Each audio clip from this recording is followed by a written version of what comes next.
and gentlemen, the following contest is scheduled for one fall with a 20-minute time limit.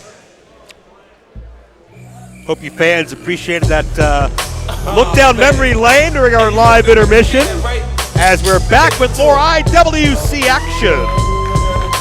Introducing first, from East 7 Mile in Detroit, Michigan, he weighed in at 265 pounds. Ladies and gentlemen, this man is the Problem, Isaiah Broner. Well, if you come from East 7 Mile, you're probably tough.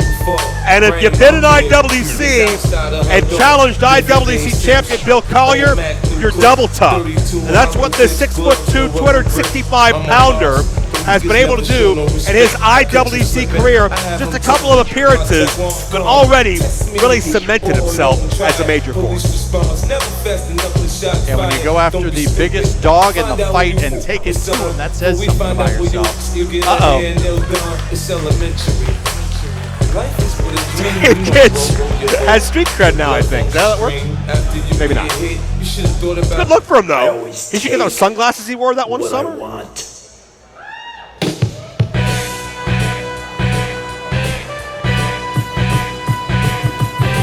And his opponent from Milwaukee, Wisconsin, weighing in at 235 pounds, he is the Hunter, Andreas John Ziegler, AJZ.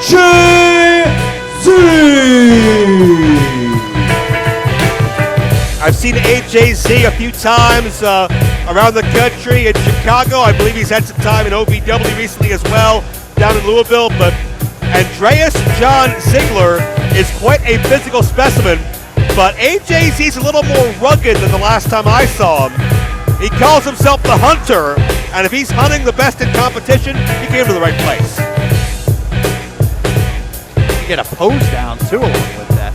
I don't think that's going to intimidate one of the hardest hitting men in the Midwest. Check out the vascularity, the striations on this guy.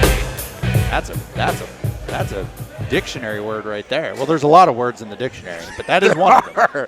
He's like a modern-day Gary Stridham.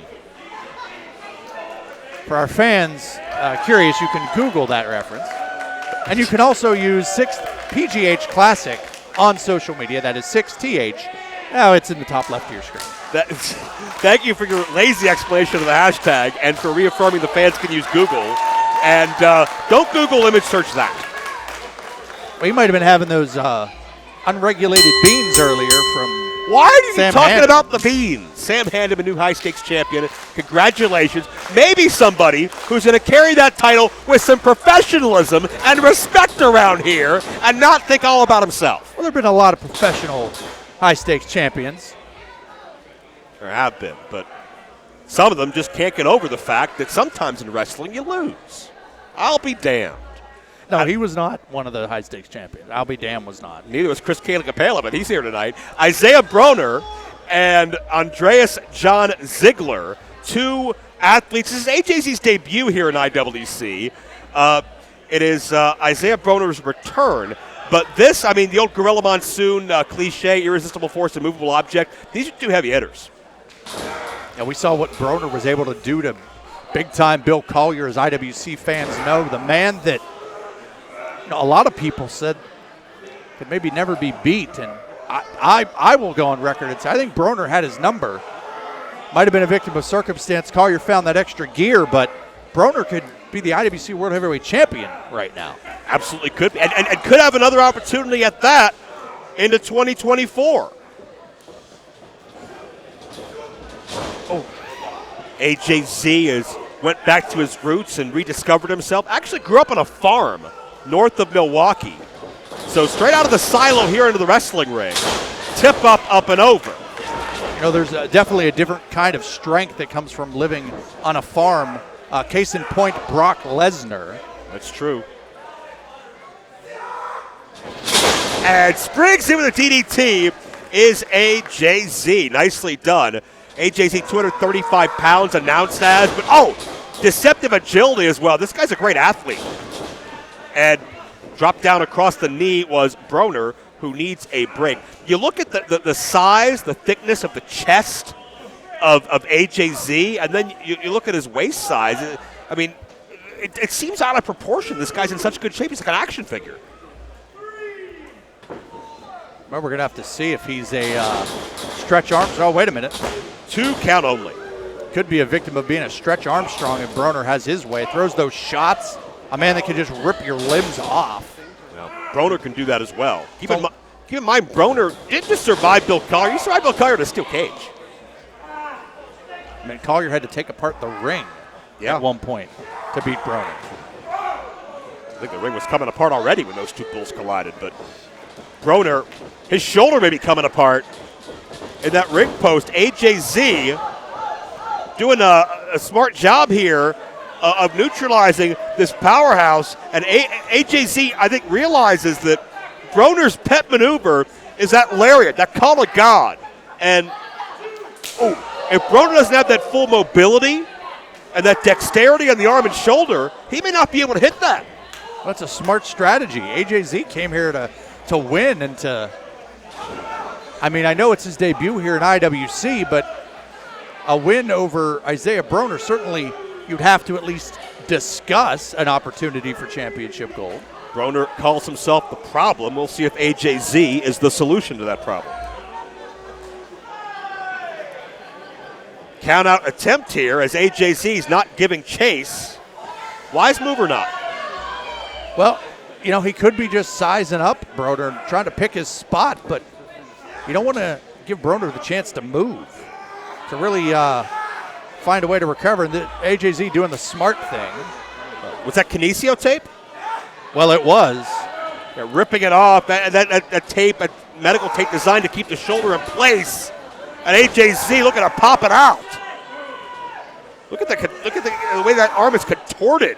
Opposite way it's meant to go. And he was bending down that thumb, too. Anybody who has had a broken finger or thumb where it goes the wrong way, not a comfortable position. Yeah, AJZ just leaning back or leaning forward from his mindset. And notice that neck is crimped as well.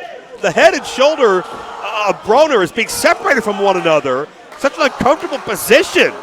And look at the emphasis and the force and the torque AJZ's putting on. Nearly pinned him. And you can see the trap of Broner, how it was just at that odd angle, was popping out. Mid-ring collision. AJZ looked to keep up the advantage. Broner looked for a reprieve. Both men down, but certainly Broner seems the worse for wear, saying a lot based on what we saw of him earlier in the year.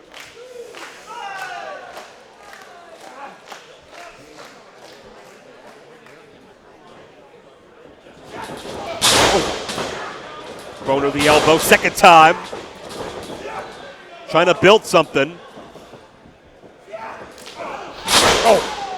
And that thick skull, right to maybe the collarbone of AJZ, was a game changer.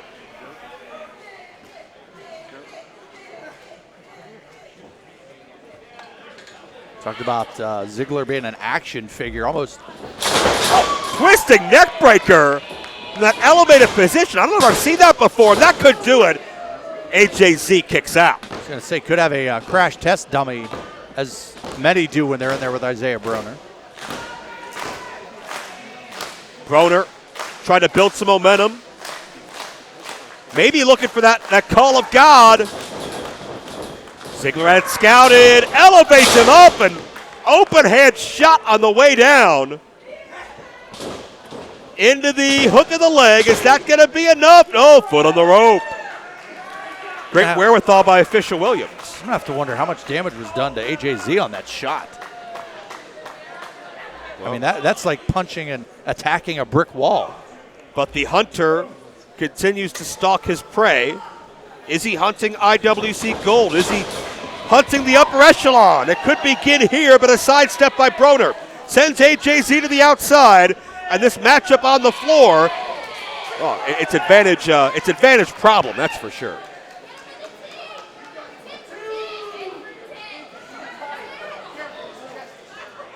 And when you got a big problem, you need an ultimate solution, and AJZ may certainly think he is just that. You asked the question earlier, Broner taking his time getting into the ring. Is that a mistake? Well, I don't know if it's something Broner can help at this point with the damage done to the arm and shoulder, but measuring AJZ once again. Broner hits the call of God, and Broner. Here is your winner, the Problem, Isaiah Broner.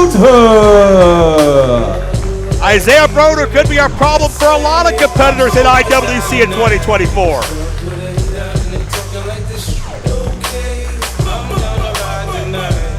Including a lot of your favorites, BC.